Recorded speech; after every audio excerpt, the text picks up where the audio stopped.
प्रिय विद्यार्थियों, नवांकुर डिजी लेसन्स में आप सभी का स्वागत है। मैं संदीप रावत एक बार फिर से नवांकुर की डिजी क्लास में एक महत्वपूर्ण टॉपिक लेकर आपके बीच उपस्थित हुआ हूँ। हम सभी लोग सरफेस केमिस्ट्री पढ़ रहे हैं और सरफेस केमिस्ट्री में पिछली क्लास में हमने पढ़ा था कि उत्प्रेरक क्या होते हैं, उनके प्रकार क्या होते हैं, कैटलिस्ट क्या होते हैं और what are the types of catalyst. तो आज की क्लास में हम पढ़ेंगे उत्प्रेरकों के गुण यानी कि प्रॉपर्टीज ऑफ कैटलिस्ट। तो देखिए, पहली जो प्रॉपर्टी है वो क्या है कि जो उत्प्रेरक होते हैं वो भार व रासायनिक दृष्टि से कैसे रहते हैं, अपरिवर्तित रहते हैं। यानी कि अभिक्रिया जब स्टार्ट होती है, अभिकारकों से जब प्रोडक्ट बन रहे होते हैं तो उत्प्रेरक ना तो भार की दृष्टि से और ना ही रासायनिक दृष्टि से परिवर्तित होते हैं। यानी कि भार और रासायनिक संगठन में उत्प्रेरकों के कोई परिवर्तन नहीं आता है। जितनी मात्रा आपने उत्प्रेरक में शुरू में ली थी, अभिक्रिया के पश्चात भी उतनी ही मात्रा आपको क्या होगी, प्राप्त होगी। ठीक है। हालांकि भौतिक गुणों में अंतर आ सकता है कि यदि आपने बड़े बड़े पार्टिकल्स कैटलिस्ट के लिए हैं तो अभिक्रिया के पश्चात वो छोटे छोटे पाउडर में चेंज हो सकते हैं, या आपने शाइनी कैटलिस्ट लिया है, चमकता हुआ कैटलिस्ट लिया है तो अभिक्रिया के बाद वो धूसर यानी मटमैले से कलर में भी परिवर्तित हो सकता है। तो उत्प्रेरक भार व रासायनिक दृष्टि से अभिक्रिया से शुरू से लेकर अंत तक कैसे रहते हैं, अपरिवर्तित रहते हैं। दूसरा जो पॉइंट है कि उत्प्रेरक की अल्प मात्रा ही प्रभावी होती है। अब जब हम अभिकारकों से उत्पाद बना रहे होते हैं तो जब हम अभिकारकों की बहुत अधिक मात्रा ले रहे होते हैं तो हमें उत्प्रेरक की भी बहुत अधिक मात्रा लेने की आवश्यकता नहीं होती। उत्प्रेरक की अल्प मात्रा ही अभिकारकों की बहुत बड़ी मात्रा को उत्पाद में परिवर्तित कर सकती है। समझ में आ रहा है कि रिएक्टेंट यदि ज्यादा भी हैं तो उत्प्रेरक की बहुत कम मात्रा ही रिएक्टेंट को प्रोडक्ट में बदल सकती है। इस बात को एक एग्जांपल से समझते हैं कि यहाँ पर देखिए आप, हाइड्रोजन है, हाइड्रोजन गैस है, ये ऑक्सीजन है, ऑक्सीजन भी गैस है। हाइड्रोजन और ऑक्सीजन को विभिन्न परिस्थितियों में रिएक्ट कराकर हम क्या बनाते हैं, फ्यूल सेल में ऐसा करते हैं कि हाइड्रोजन को ऑक्सीजन की उपस्थिति में जलाकर उसको वाटर में कन्वर्ट करते हैं। तो यहाँ यदि हम हाइड्रोजन और ऑक्सीजन का 5.5 लीटर वॉल्यूम लेते हैं तो मात्र 1 मिलीग्राम प्लेटिनम ही हाइड्रोजन और ऑक्सीजन को जल में परिवर्तित करने के लिए पर्याप्त होता है। तो आपने देखा कि बड़ी भारी उत्प्रेरक की आवश्यकता नहीं होती। 5.5 लीटर हाइड्रोजन और ऑक्सीजन को 1 मिलीग्राम प्लेटिनम ने ही वाटर में कन्वर्ट कर दिया है। तो ये हमारा दूसरा पॉइंट हो गया कि उत्प्रेरक की अल्प मात्रा ही अभिकारकों को उत्पाद में परिवर्तित कर सकती है। अब तीसरा पॉइंट एक है कि उत्प्रेरक किसी रासायनिक अभिक्रिया को प्रारंभ नहीं करता। कि मान लो हमने हाइड्रोजन और ऑक्सीजन ले लिया और हाइड्रोजन और ऑक्सीजन आपस में रिएक्शन कर रहे हैं और वाटर नहीं बना रहे होते और हम उत्प्रेरक डालकर सोचते कि ये वाटर मॉलिक्यूल फॉर्म करने लगे, तो ऐसा कभी नहीं होगा। यदि एक अभिकारक है A और एक अभिकारक है B और हम सोचें कि ये AB शुरू में नहीं बना रहे हैं, लेकिन हम सोचें कि इसमें अगर हम कोई उत्प्रेरक यूज कर लें और A भी रिएक्शन करने लग जाए, तो ऐसा कभी नहीं होगा। यदि A और B आपस में रिएक्शन नहीं कर रहे हैं तो उत्प्रेरक डालने पर भी रिएक्शन नहीं करेंगे। इसका मतलब ये है कि उत्प्रेरक कभी भी किसी रासायनिक अभिक्रिया को प्रारंभ नहीं करते। उनका काम है केवल रासायनिक अभिक्रिया की दर को बढ़ाना या घटाना। रासायनिक अभिक्रिया तो तभी होगी ना जब अभिकारक एक दूसरे से रिएक्शन करेंगे, इसमें उत्प्रेरक की कोई भूमिका नहीं होगी। ठीक है, चलिए, तो तीनों पॉइंट समझ में आ गए होंगे कि उत्प्रेरक भार व रासायनिक दृष्टि से अपरिवर्तित रहते हैं। दूसरा पॉइंट है कि उत्प्रेरक की अल्प मात्रा ही बहुत ज्यादा अभिकारकों की मात्रा को उत्पाद में बदल सकती है। और तीसरा है कि उत्प्रेरक किसी रासायनिक अभिक्रिया को कभी प्रारंभ नहीं करते, केवल अभिक्रिया की दर को या तो घटाते हैं या बढ़ाते हैं। अगला पॉइंट है विशिष्ट कार्य। विशिष्ट कार्य, स्पेसिफिक वर्क। हर उत्प्रेरक का अपना एक पर्टिकुलर क्या होता है, वर्क होता है, एक पर्टिकुलर कार्य होता है और किसी अभिक्रिया के लिए एक पर्टिकुलर कैटलिस्ट होता है। जैसे हमने पढ़ा कि अमोनिया बनाने की अवध विधि में आप आयरन चूर्णी लेते हैं, पोटेशियम क्लोराइड के विघटन में आप मैग्नीज डाइऑक्साइड ही लेते हैं, पढ़ा है कि नहीं पढ़ा? यहाँ भी कुछ रिएक्शंस दी हैं कि सल्फर डाइऑक्साइड और ऑक्सीजन की क्रिया से सल्फर ट्राइऑक्साइड बनाने के लिए प्लैटिनम ही लेंगे, एथेनॉल से एथिलीन बनाने के लिए एल्यूमिना ही लेंगे। इसका मतलब ये है कि हर अभिक्रिया के लिए एक पर्टिकुलर क्या होता है, कैटलिस्ट होता है, उत्प्रेरक होता है। हर अभिक्रिया के लिए वो उत्प्रेरक स्पेसिफिक वर्क करता है, एक निश्चित कार्य करता है। हर अभिक्रिया के लिए उत्प्रेरक निर्धारित होता है, उसका एक अपना पर्टिकुलर वर्क होता है। नेक्स्ट जो पॉइंट है वो क्या है, अनुकूलतम ताप। आप काफी सारी रिएक्शंस केमिस्ट्री में देखते होंगे, कक्षा 11 में, क्लास 11 में भी आपने ऑर्गेनिक केमिस्ट्री में बहुत सारी रिएक्शंस देखी होंगी जिसमें रिएक्टेंट प्रोडक्ट में कन्वर्ट हो रहे होंगे। तो कई सारी अभिक्रियाओं के नीचे टेम्परेचर लिखे होते हैं। ये टेम्परेचर ही क्या कहलाता है, अनुकूलतम ताप। क्योंकि कोई भी उत्प्रेरक जब अभिकारकों को उत्पाद में बदल रहा होता है तो उसका एक अपना पर्टिकुलर टेम्परेचर होता है और उस टेम्परेचर पर वो अपनी सर्वश्रेष्ठ क्रियाशीलता प्रदर्शित करता है। तो किसी भी उत्प्रेरक का वह ताप जिस पर वह अपनी सर्वश्रेष्ठ क्रियाशीलता प्रदर्शित करता है अनुकूलतम ताप कहलाता है। तो हर उत्प्रेरक का अपना एक अनुकूलतम क्या होता है, ताप होता है। नेक्स्ट है उत्प्रेरक वर्धक, कैटलिस्ट प्रमोटर, कैटलिस्ट एक्टिवेटर्स। अब उत्प्रेरक वर्धक क्या होते हैं? तो सीधी सी बात है कि ऐसे पदार्थ जो उत्प्रेरकों की क्रियाशीलता को क्या कर देते हैं, बढ़ा देते हैं, क्या कहलाते हैं, उत्प्रेरक वर्धक कहलाते हैं। जैसे हम रोज भोजन में रोटी सब्जी तो लेते ही हैं, लेकिन हम चाहते हैं कि हमारा इम्यून पावर बढ़े, हमारे शरीर में कुछ अतिरिक्त क्षमताएं उत्पन्न हो, तो उसके लिए हम विभिन्न प्रकार के पोषक तत्व इस्तेमाल करते हैं। मार्केट में प्रोटीन एक्स मिलता है, उसको यूज करते हैं। अपने बच्चों को बॉर्नवीटा हॉर्लिक्स देते हैं, तो ये हमारे लिए एनर्जी मोटिवेटर की तरह होते हैं। ऐसे ही उत्प्रेरकों की क्रियाशीलता को बढ़ाने वाले पदार्थ क्या कहलाते हैं, उत्प्रेरक वर्धक कहलाते हैं। अब आपने ये तो पढ़ा ही है कि अच्छे उत्प्रेरक कौन होते हैं, जिनमें छिद्रों की संख्या कैसी होती है, ज्यादा होती है। कि एक अच्छा उत्प्रेरक है तो इसकी सतह पर मुक्त संयोजकताएं, फ्री वैलेंसी कैसी होंगी, ज्यादा होंगी। अच्छा उत्प्रेरक है लेकिन हम चाहते हैं कि इस उत्प्रेरक की क्रियाशीलता और ज्यादा बढ़ जाए, तो इस पर हम कुछ ऐसे पदार्थ डालते हैं जो इस पर मुक्त संयोजकताओं की संख्या को और भी ज्यादा क्या कर देते हैं, बढ़ा देते हैं। मतलब उत्प्रेरक वर्धक उत्प्रेरकों की सरफेस पर आकर उसकी मुक्त संयोजकताओं को और ज्यादा बढ़ा देंगे, और ज्यादा रिएक्टेंट बैठेंगे, और ज्यादा उत्पाद बनेगा। मतलब वे पदार्थ जो उत्प्रेरकों की भी क्रियाशीलता बढ़ा देते हैं उत्प्रेरक वर्धक कहलाते हैं। अब एग्जाम्पल कि यहाँ पर देखो आप अमोनिया बनाने की हैवर विधि, नाइट्रोजन गैस है, हाइड्रोजन गैस है और दोनों रिएक्शन करके अमोनिया बना रहे हैं, वो भी गैस है। तो नाइट्रोजन और हाइड्रोजन की रिएक्शंस के लिए हम जो कैटलिस्ट यूज कर रहे हैं वो है आयरन पाउडर, आयरन चूर्ण। लेकिन आयरन चूर्ण की भी क्रियाशीलता को बढ़ाने के लिए एक पदार्थ अलग से मिलाया गया है और वो है उत्प्रेरक वर्धक यानी मोल्बिडेनम। कई बार वैकल्पिक प्रश्नों में पूछा जाता है कि अमोनिया बनाने की हैवर विधि में आयरन चूर्ण जो कि उत्प्रेरक है उसकी क्रियाशीलता बढ़ाने के लिए कौन सा पदार्थ उत्प्रेरक वर्धक के रूप में मिलाया जाता है? तो आपको ध्यान रखना है मोल्बिडेनम मिलाया जाता है। तो उत्प्रेरक वर्धक समझ में आ गया होगा, जो उत्प्रेरकों की क्रियाशीलता को बढ़ाएं क्या कहलाएंगे, उत्प्रेरक वर्धक। अगला जो है वो क्या है, उत्प्रेरक विष। अब जैसे उत्प्रेरक वर्धक थे जो उत्प्रेरकों की क्रियाशीलता को बढ़ा रहे थे, वैसे उत्प्रेरक विष भी होते हैं जो उत्प्रेरकों की क्रियाशीलता को घटा देते हैं। जैसे कि हम देख रहे थे कि उत्प्रेरकों की सरफेस पर आकर मुक्त संयोजकताओं की संख्या क्या कर रहे थे, बढ़ा रहे थे, तो वो कौन थे, उत्प्रेरक वर्धक। लेकिन जब ऐसे पदार्थ आ जाएं जो मुक्त संयोजकताओं की संख्या को घटा दें, तो ऐसे पदार्थ क्या कहलाएंगे, उत्प्रेरक विष कहलाएंगे। वे पदार्थ जो उत्प्रेरकों की क्रियाशीलता को घटा देते हैं उत्प्रेरक विष कहलाते हैं। अब सवाल यह आया कि इसका एग्जाम्पल क्या है।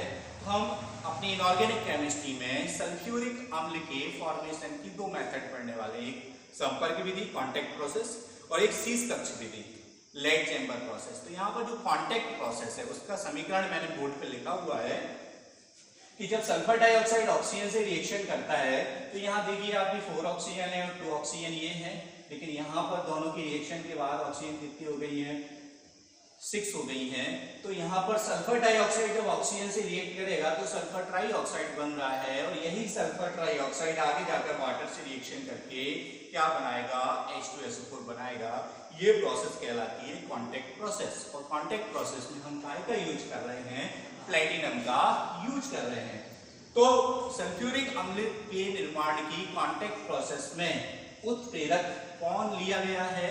प्लेटिनम लिया गया है। लेकिन हम चाहते हैं कि जो सल्फर ट्राइऑक्साइड है वो नियंत्रित मात्रा में हो, यानी अभिक्रिया थोड़ी सी स्लो हो ताकि हम उसको नियंत्रित कर सकें। तो इसके लिए हम प्लेटिनम के साथ साथ उसमें आर्सेनिक सल्फाइड मिला देते हैं, जो कि प्लेटिनम उत्प्रेरक की क्रियाशीलता को क्या कर देते हैं? कम कर देता है। तो सल्फ्यूरिक अम्ल निर्माण की संपर्क विधि में उत्प्रेरक विष का काम कौन करता है? तो आर्सेनिक सल्फाइड करता है। इस बात को आप ध्यान रखेंगे। चलिए अगला है उत्प्रेरक उत्पाद की प्रकृति को नहीं बदलता। इसका मतलब यह है कि नाइट्रोजन और हाइड्रोजन सपोज रिएक्शन करके अमोनिया बना रहे हैं और हमने कैटलिस्ट आयरन की जगह कुछ और ले लिया, तो ऐसा कभी नहीं होगा कि अमोनिया की जगह कुछ और पदार्थ बनने लग जाए। समझ में आ रहा है? यानी कि कैटलिस्ट के बदलने से उत्पाद कभी नहीं बदलेगा। घर में चाय बना रहे हो, शक्कर पत्ती डालोगे तो चाय ही बनेगी, कॉफी नहीं बनेगी। समझ में आ रहा है कि नहीं आ रहा? तो जो रिएक्टेंट हम लेते हैं उन रिएक्टेंट्स की रिएक्शन से जो प्रोडक्ट बन रहा है, उत्प्रेरक कभी भी उस प्रोडक्ट को कन्वर्ट नहीं कर सकते, चेंज नहीं कर सकते। उत्प्रेरक का काम होता है केवल अभिक्रिया की दर को घटाना या बढ़ाना, ना कि प्रोडक्ट को चेंज करना। ठीक है, चलिए उत्प्रेरक कभी भी साम्यावस्था को भंग नहीं करते। अब साम्यावस्था जानते हैं आप, इक्विलिब्रियम की सपोज की ए और बी रिएक्शन करके क्या बना रहे हैं? ए बी, और ए बी वापस क्या बना रहा है? ए और बी रिएक्शन करके प्रोडक्ट बना रहा है और प्रोडक्ट वापस क्या बना रहा है? रिएक्टेंट बना रहा है। यानी रिएक्टेंट से प्रोडक्ट जिस गति से बन रहे हैं, प्रोडक्ट से रिएक्टेंट भी उसी गति से बन रहे हैं। यानी अभिक्रिया दोनों वेग से संपन्न हो रही है। आपने कक्षा 11 में साम्य अभिक्रियाएं पढ़ी होंगी, इक्विलिब्रियम रिएक्शन पढ़ी होंगी, जिसमें रिएक्टेंट प्रोडक्ट में और प्रोडक्ट रिएक्टेंट में एक समान गति से इंटरचेंज होते रहते हैं, परिवर्तित होते रहते हैं, साम्य अभिक्रियाएं कहलाती हैं। तो सपोज कि कोई अभिक्रिया साम्यावस्था में है और हम उसको उत्प्रेरक ले लें, तो ऐसा कभी नहीं होगा कि अकेली या तो अग्र अभिक्रिया का वेग बढ़ गया या अकेली पश्च अभिक्रिया का वेग बढ़ गया। मतलब या तो फॉरवर्ड रिएक्शन की रेट बढ़ गई या बैकवर्ड रिएक्शन की रेट बढ़ गई। उत्प्रेरक दोनों ही स्टेप को एक समान गति से क्या करते हैं? बढ़ाते हैं। इसका मतलब यह है कि उत्प्रेरक कभी भी साम्यावस्था को भंग नहीं करते। कि सपोज आप अपने घर से स्कूल जा रहे हैं और स्कूटी से जाते हैं, 15 मिनट में आप अपने घर से स्कूल तक स्कूटी से जाते हैं, तो लौटने में भी 15 मिनट ही लगेंगे। मतलब आपकी जो स्कूटी है वो एज ए कैटलिस्ट काम कर रही है। यानी जितना समय घर से स्कूल जाने में लग रहा है, उतना ही समय स्कूल से घर आने में लग रहा है। पैदल जाओगे तो जितना समय घर से स्कूल जाने में लगेगा, उतना ही स्कूल से वापस आने में लगेगा। तो उत्प्रेरक क्या करते हैं? केवल अभिक्रिया की दर को बढ़ाते हैं या घटाते हैं, कभी भी साम्यावस्था को भंग नहीं करते। रिएक्शन पहले भी इक्विलिब्रियम में थी, उत्प्रेरक के यूज के बाद भी इक्विलिब्रियम में ही रहेगी। चलिए अगला देखें, लास्ट पॉइंट है कि धनात्मक उत्प्रेरक सक्रिय ऊर्जा को क्या कर देते हैं? घटा देते हैं। अब धनात्मक उत्प्रेरक आपके लिए नया शब्द नहीं है। आप सभी जानते हैं कि ऐसे उत्प्रेरक जो रासायनिक अभिक्रिया की दर को क्या कर देते हैं? बढ़ा देते हैं। कौन से उत्प्रेरक कहलाते हैं? धनात्मक उत्प्रेरक, पॉजिटिव कैटलिस्ट कहलाते हैं। और ऐसी अभिक्रियाएं जिनमें हम धनात्मक उत्प्रेरक का उपयोग करते हैं, धनात्मक उत्प्रेरण, पॉजिटिव कैटेलाइसिस कहलाती हैं। अब एक नया शब्द है सक्रिय ऊर्जा, एक्टिवेशन एनर्जी। ये क्या होती है? तो मान लो कि दो आपके रिएक्टेंट्स हैं ए और बी।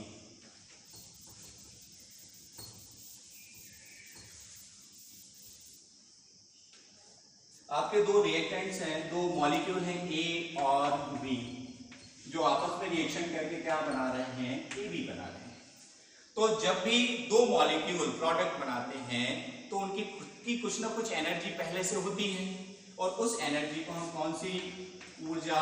आद्य ऊर्जा कहते हैं। यानी ए की अपनी आद्य ऊर्जा है और बी की अपनी आद्य ऊर्जा है। अंग्रेजी में बोले तो आद्य ऊर्जा को क्या बोलते हैं? Standard energy. तो हर मॉलिक्यूल जो कि प्रोडक्ट बना रहा है उसके पास अपनी अपनी क्या होती है? एनर्जी होती है। लेकिन केवल उसी एनर्जी से कभी भी प्रोडक्ट नहीं बनेगा। अभिकारक ए, रिएक्टेंट ए और रिएक्टेंट बी अपनी अपनी एनर्जी से एक दूसरे से क्या करते हैं? टकराते हैं, और टकरा कर आपस में कॉलिजन करके, भिड़ंत करके उस एनर्जी को प्राप्त करते हैं जिससे वे क्या बना लें? प्रोडक्ट बना लें। तो वो एनर्जी कौन सी एनर्जी कहलाती है? एक्टिवेशन एनर्जी कहलाती है। समझ में आ रहा है? दो पड़ोसी हैं और रोज दोनों में क्या होती है, बहस होती है। वो अपनी थोड़ी थोड़ी एनर्जी से एक दूसरे से बहस करते हैं, लेकिन लगातार जब बहस बढ़ती जाती है तो एक सिचुएशन ऐसी आती है कि ए और बी यानी दो पड़ोसी एक दूसरे की गिरेबान पकड़ लेते हैं, तो वो एक्टिव हो जाते हैं। उनकी एक्टिवेशन एनर्जी क्या हो चुकी होती है, बढ़ चुकी होती है। तो समझ में आ रहा है कि हर अभिकारक अणु आपस में टकराता है, एक एनर्जी को गेन करता है, और वो एनर्जी कौन सी एनर्जी कहलाती है, एक्टिवेशन एनर्जी, सक्रियण ऊर्जा कहलाती है। तो अणुओं के पास पहले से जो ऊर्जा है वो आत्म ऊर्जा, और टकराकर जो ऊर्जा प्राप्त की वो कौन सी ऊर्जा है, सक्रियण ऊर्जा।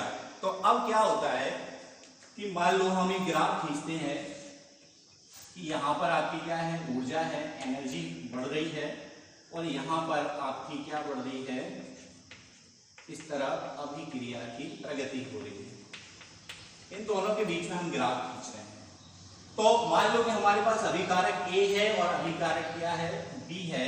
तो पहले से उनके पास कुछ ना कुछ एनर्जी तो है, और वो एनर्जी कौन सी एनर्जी है, स्टैंडर्ड एनर्जी।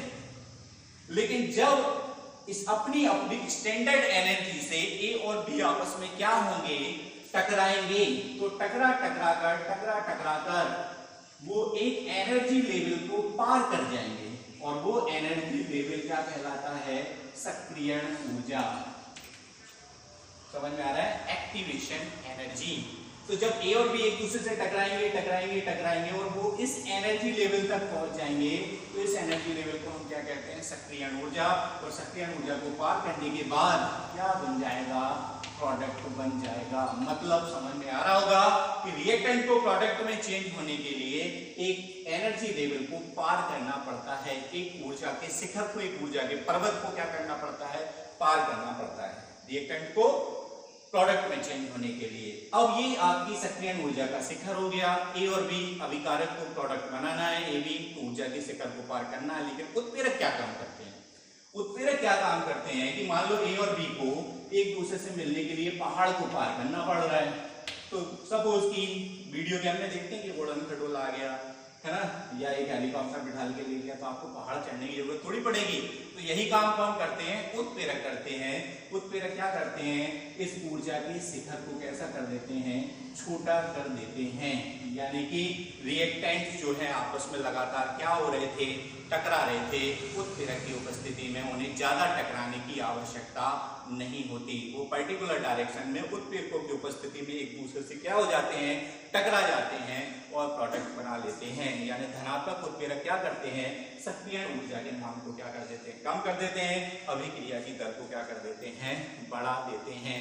तो अभिकारकों को उत्पाद में परिवर्तित होने के लिए एक निश्चित डायरेक्शन में टकराना जरूरी है। पुरानी पिक्चर्स में देखते हैं कि मान लो कि एक पिक्चर में दो भाई बचपन में कैसे हो गए, अलग हो गए, तो कई बार पिक्चर में रोमांच बढ़ाने के लिए वो एक दूसरे के बगल से निकल जाते हैं, लेकिन एक दूसरे से मिल नहीं पाते। उनको मिलने के लिए एक पर्टिकुलर डायरेक्शन पे जुड़ना जरूरी है।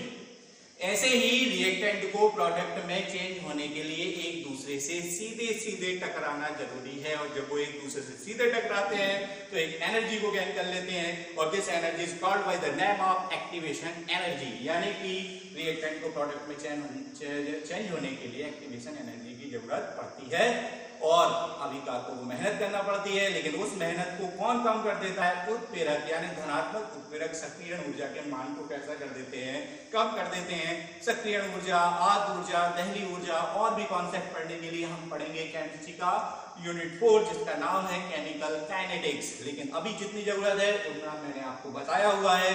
जो भी बातें आज की वीडियो में आपको लगे वो अपनी नोटबुक में जरूर नोट करें, अगले वीडियो का इंतजार करें। Thank you very much.